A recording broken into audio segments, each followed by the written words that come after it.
From White Hat Magazine, I'm Chrisella Herzog, and welcome to Bosses Who Brunch.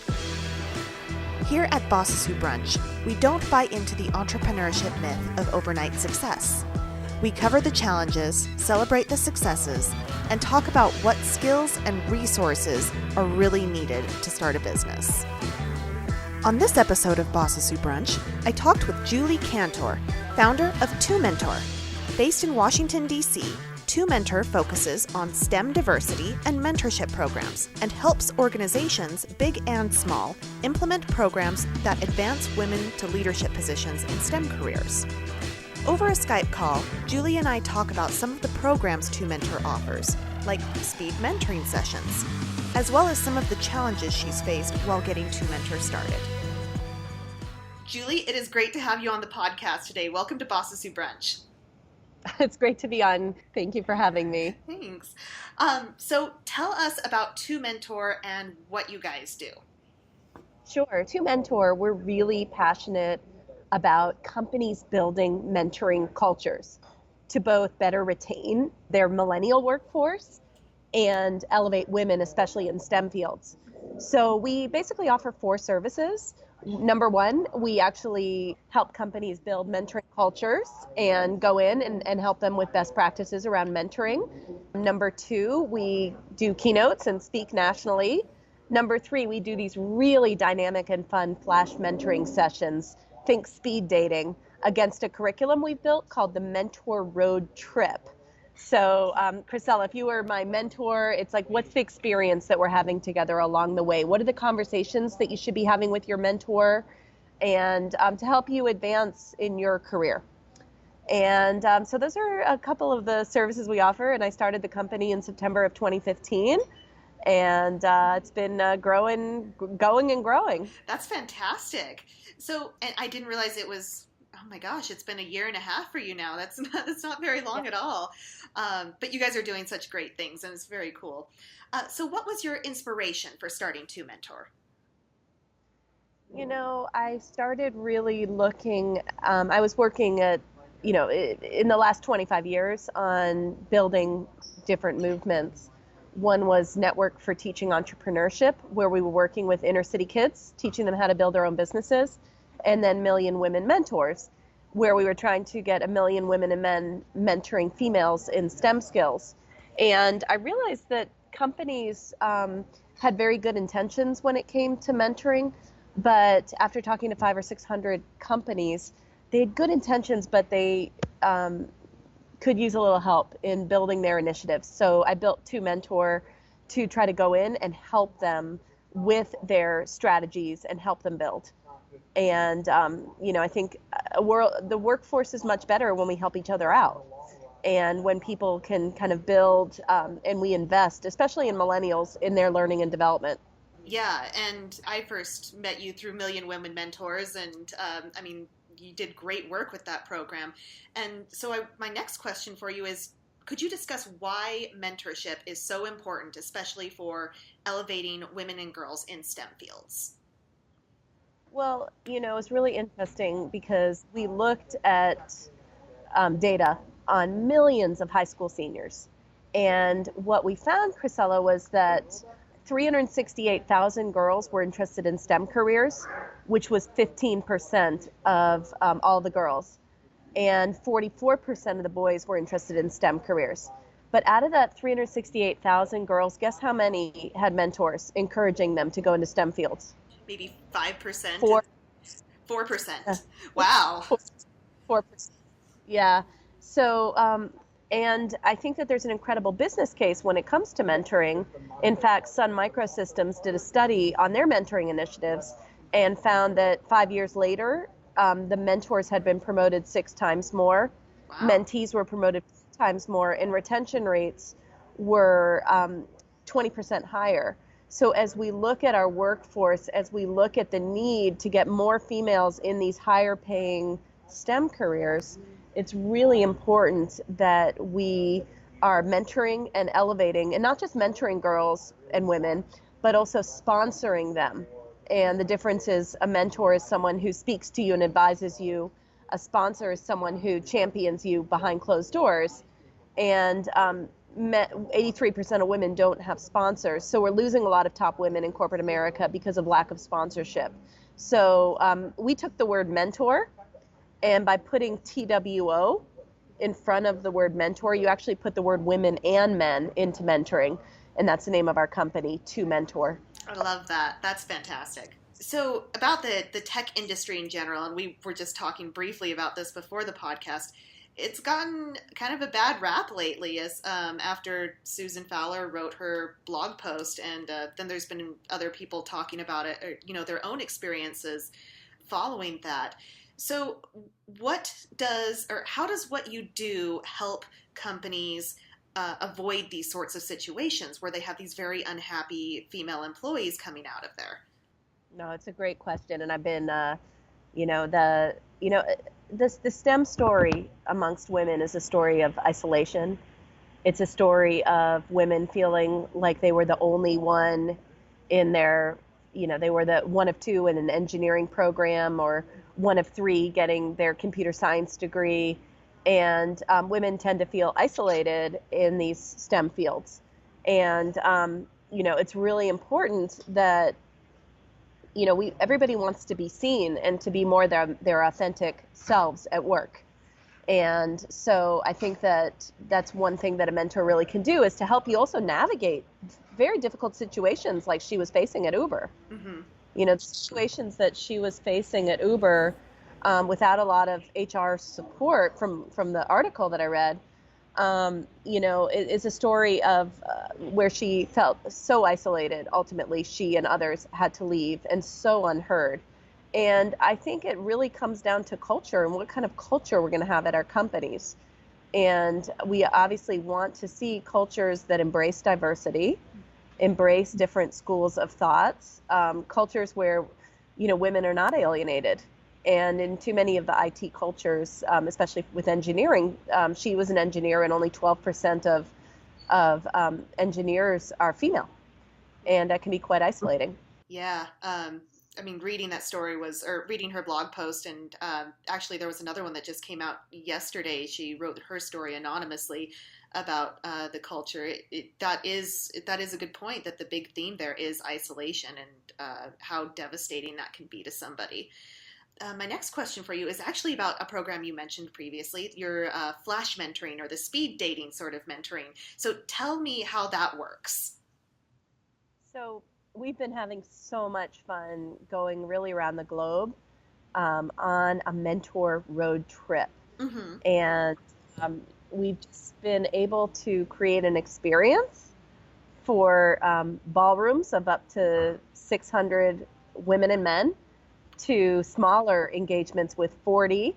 We did one at Leadership Greater Washington, one at the World Bank, one for women in technology, and then just came back from the Watermark Executive Women's Conference.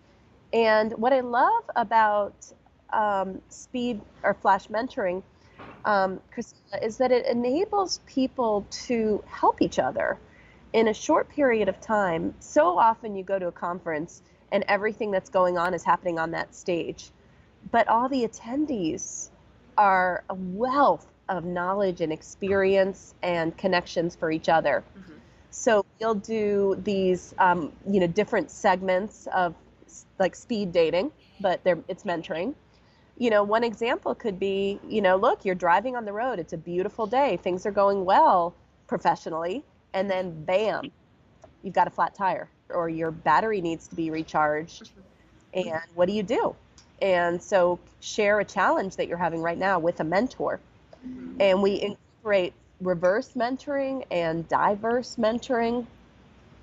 At one point we had all of the senior executives come to the stage, and we said, okay, you've all been in tech for 15 years or more, and we applauded them. But then all the people who had been 15 years or less that were in the audience, we made them the mentors. And describes your passion to get up and do the work you do every day. Mm-hmm. in tech, as one example. Oh, so we do these segments, and people are just constantly handing each other their business cards and exchanging phone numbers, and they want to continue their conversations. And we've had a lot of mentoring relationships come from these sessions. I love it. What kind of a response have you gotten from people when you do these sort of programs? You know what's been one of the most moving responses is actually from senior executive women. Really? Because in the way that we run it, we enable everyone to be both a mentor and a mentee. So I found when we did one for Leadership Greater Washington, I went into the restroom and there was a woman there who's the CEO, and she was just beaming. She was sparkling afterwards. And I asked her what was going on, and she said, I'm always helping everyone else. And I got some really good advice today from my mentors. And she's like, it just meant so much to her that people wanted to help her too, because she's always the one helping everyone else. I love that. And then I think a lot of people, another woman wrote to me and she said, I'm 54 and my mentee was 18 and I learned so much from her, and it empowered her and it made me humble. I love that. Those are such great stories, like this real impact that it has for people. From reading your website, correct me if I've misunderstood this point, one of your specialties is helping entrepreneurs find a path to actually making a social impact. So tell us about what you focus on for that. Well, I'm a social impact entrepreneur. This is my fifth startup in many ways. And where actually I think there's an opportunity is for entrepreneurs is to help each other, is co-sponsorship. I'm going to really just focus on entrepreneurship here more than social impact entrepreneurship with my response. But, I do think that, social impact entrepreneurship. It's what do we say yes to in our lives and why? And for me, it had to be a social impact.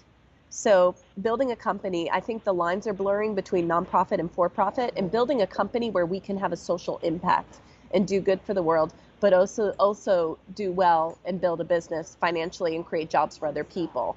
So I'm very driven by that as a social impact entrepreneur. One area that I think is going to be crucial for women moving forward in entrepreneurship is this notion of sponsorship that I spoke about. We say that a mentor is someone who speaks to you, advises you. A sponsor talks about you behind closed doors. And that's really what the Old Boys Network is built on. It's built on sponsorship. It's built on people championing each other into opportunities. So for women, I think there's a huge opportunity to do what I call sponsorship as a two-way street, where we are getting together and not just bartering friendship, but bartering, like, how can I help you with your company? How can you help me with my company? Wait, you want to get into HR leaders? I know 80. Let me introduce you to 5 today. And maybe, Julie, you're trying to get to diversity leaders. Let me introduce you to 5 today. And then we actually become accountability partners and we work monthly together. And that, I think, is a way that men have done very well at sponsorship. And in fact, Chrisella, after talking to about over 1,400 women in STEM, most women that had sponsors had male sponsors. So I think there's an opportunity to teach women a little bit more about sponsorship and how to build those win-win relationships, especially for female entrepreneurs. Yeah, that's a really good point, because I know out here I'm part of a women's nonprofit and that helps kind of connect women or young women in business to each other. And we talk a lot about mentoring, but maybe what we need to focus on more is how to actually find those sponsors in our lives, those people who, go out there and advocate for us. So that's a really good point. So as you've been getting your company started, one of the things we like to focus on in this podcast is not just the successes, but, some of the challenges that we've had along the way too. So what have been some of the challenges you faced, as well as, what are some of the moments that you've been most proud of? That's a great question. I'm very challenged today having a cold, because I'm like, as an entrepreneur, we want to be always operating at 100% or 120%. So getting sick wasn't part of the business plan today, this week, actually. I think that there's highs and lows with entrepreneurships. There's times where you just have this death valley of no clients. And then all of a sudden you get a few clients and you're on cloud nine and you're like, this is going to work, this is going to work. And then you hit another Death Valley. Or in one case, a client didn't pay and you needed the money to pay your rent. Oh man. Yeah, so that's all, Yeah. it's miserable. And you are looking for the validation that you gave up big jobs, you gave up salary, and you're looking for the validation that your company is going to work, and you want to be making the best decisions and thinking about scale and thinking and make sure that you're selling something that's going to sell itself ultimately. And so I think that there's been, for me, a lot of highs and lows. Some big highs were speaking at the United Nations or chairing a women's conference in Dubai, and getting a contract with the World Bank, and, doing some keynotes for the Federal Reserve Bank, getting paid to speak, which has been great, and having wonderful interns that have helped me build, that I've been able to mentor and to help grow the company, and wonderful advisors have really helped me with the the entrepreneurial isolations that you can face. I recently had a situation where a guy in our office suite, his company's growing, and he literally rented my office, which I was monthly, underneath me. So I have to move out. Oh no. So it's such a small thing. But I was so depressed. I was like, wait, that was my little home. I was happy and I could bring my dog there. And he needed the space, and it made sense to the landlord to have someone take over multiple offices. So I lost my little office space in downtown Bethesda, but I found another space. But I have to say, like, just even little things like that, you feel everything as an entrepreneur.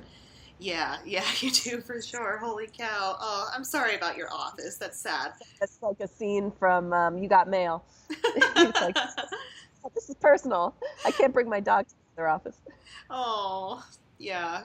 I'm in the same boat there. I had a little space where I could bring my dog, and now where I am now, I can't. So I was like, oh. Okay, so my next question for you. As you've been getting going, you mentioned that you have people that have been helping you, giving you some startup advice or helping you with that isolation. But do you have a favorite resource that you go back to time and time again to help you kind of get through your startup, or that you go to for advice? Where do I go for advice? I have 15 advisors, including like some, that I brought on to be formal advisors to TwoMentor, that I can call any of them, and we now have quarterly calls, and I've really formatted those calls as highlights, lowlights, opportunities, and it's been really helpful to have these advisors. Definitely go to my family a lot, when I'm challenged or excited. I think my poor husband has listened to way more than he probably wanted to. And then I have several, I've been growing a group of women who are referral partners, and where we're referring business to each other. And I've got a growing group of referral partners. I know some of these amazing women would love to work with me full time. We're not there yet, but I've been able to write a few of them checks based on bringing in a client for a percentage of the revenues, and they've been able to help grow the company a bit. So, it's really important not to isolate as an entrepreneur. It's really important not to isolate. And I'm moving, actually, my new office, it will be a shared space, so there'll be a lot of CEOs there. And I'm really looking forward to having, hopefully meeting some awesome female CEOs in particular, where we can have coffees and lunch and learn from each other. And I joined a female incubator as a community member called Hera Hub. And that's also been a great resource as I try not, to make sure that I don't isolate. Yeah, that's very cool that there's a female-led incubator out there. Is it female only, or just female focused? It's female. It's called Hera Hub, and it's for a shared space, and they have community, and we had a movie night the other night. They showed a movie.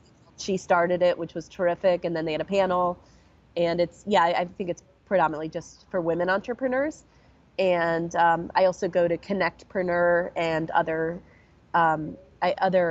networking groups to get together with other entrepreneurs and, again, compare notes.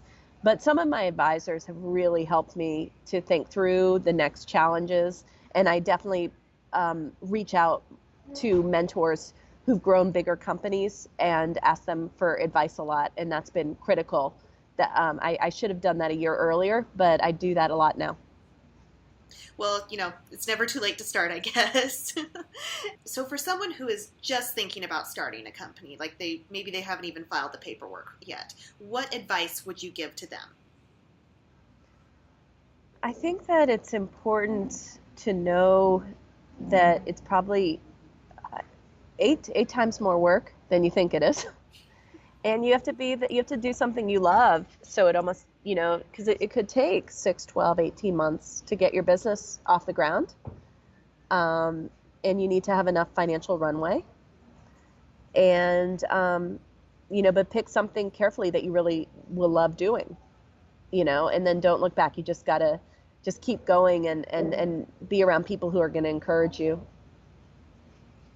Yeah, perseverance has been a big lesson for me, that it's never going to go as smoothly as you think it will, that you have to keep going at it. So just you're going to have some bad days and you're going to feel like you're just failing, and then you'll rebound from those bad days. So you just need to keep that in perspective and not stay down. It's a messy process. For sure. Yeah. So what do the next 5 years look like for TwoMentor? What's your vision? Oh my gosh, I can't think ahead of the next 5 months. I really want to build a company that will create a lot of opportunity for other female entrepreneurs to join forces and build mentoring to create better cultures within corporate America. Right now, over 75% of millennials view that being mentored is crucial to their professional success. And so I think a healthy environment is one where we mentor and are mentored, and we sponsor and are sponsored. And I'm really excited about building a movement around that and helping companies build. I want to build some packages where it would be a little bit lower cost, but where we can advise teams on how to do it themselves. And then I again just want to create a lot of opportunities. So if you want mentoring in Southern California, or if you want to bring in someone, anywhere in the country, that we have enough good people to deploy, and create some subscription services for flash mentoring and some of the other mentor training and stuff as subscription services that we provide. And I have a book. I've been writing for Huffington Post since 2012 and have a book in the works, but haven't had a whole lot of time to do that. But that's something that I'd like to get out in the next year or two. Well, good luck with that. I've been working on a book for a while too, and when do I have time to do that? Well, I love what you're doing, and I can't wait to see what happens next with TwoMentors. It's what you're working on is so important for so many women. So if someone wants to find out more information, where should they go? They can reach out to me at Julie at TwoMentor, TWO mentor.com. And our website is twomentor.com. Also, in a lot of the things that we believe in and been writing a lot in the Huffington Post, and you can find me there as well.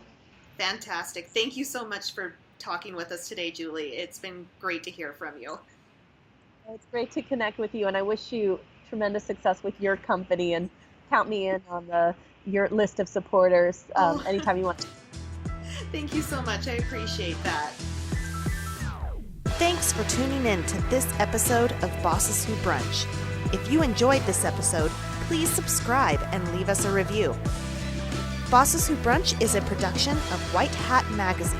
To keep up on future episodes and meetups, you can follow us on Twitter and Facebook at White Hat Mag.